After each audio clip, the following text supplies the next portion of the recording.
Guys welcome to my YouTube channel. তো অনেক দিন পরে আজকে একটা লং ভিডিও আনলাম, তাও একটা রেসিপি অনেক দিন পর। তো আজকে এখানে রান্না হবে, আজকে রান্না করেছে মা ডিম ভাপা। অনেকে সেদ্ধ দিয়ে ভাপা করে, অনেকে অনেক রকমভাবেই করে, বাট এটা একটু অন্যরকম।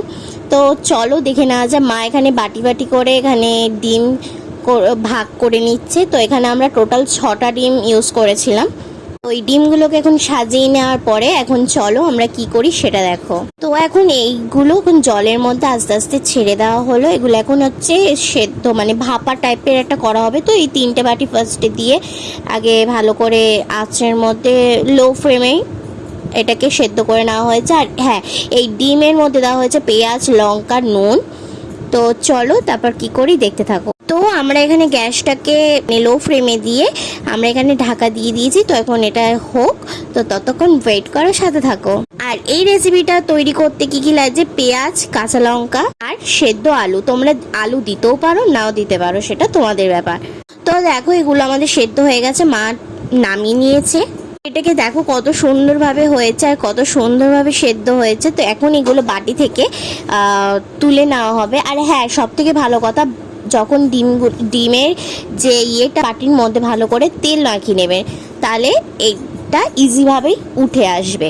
তারপরে মা এখানে একটুখানি ভেজে নিয়েছে। তো ভেজে নেওয়ার পরে এখানে আমাদের ভাজা হয়ে গেছে, লাল লাল করে ভেজে নিয়ে তুলে নেওয়ার পর এখানে হচ্ছে পেস্ট করে রাখা যেগুলো দেখলে পেঁয়াজ, লঙ্কা, আদা, রসুন এগুলোর পেস্ট দিয়ে ভালো করে মা এখন এটাকে কষাচ্ছে।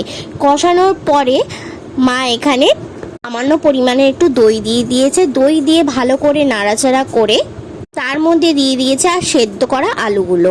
তো আলুগুলো হয়ে মানে ভালো করে কষিয়ে নেওয়ার পরে মা এখানে সামান্য পরিমাণে জল দিয়েছে। জল দেওয়ার পর সেই ডিমগুলোকে ছেড়ে দিয়েছে। তো তারপরে লো ফ্লেমে কিছুক্ষণ ফুটিয়ে নেওয়া হয়েছে। নেওয়ার পর নামিয়ে নিয়ে তৈরি হয়ে গেল আমাদের ডিম ভাপা। তো তোমাদের এই রেসিপিটা কীরকম লাগলো অবশ্যই আমাকে কমেন্টে জানিও। আর এরকম ইউনিক রেসিপি পেতে গেলে আমার চ্যানেলটাকে সাবস্ক্রাইব করো। আর হ্যাঁ, তোমরা প্লিজ সাপোর্ট করো, আমার শর্টস ভিডিওগুলো যেরকম সাপোর্ট করেছো লং ভিডিওগুলো সেরকম সাপোর্ট করো। তো আমার পাশে থাকো, সাথে থাকো। আর এরকম নিউ ভিডিও আর নিউ শর্টস ভিডিও তোমাদের সাথে আনার চেষ্টা করব।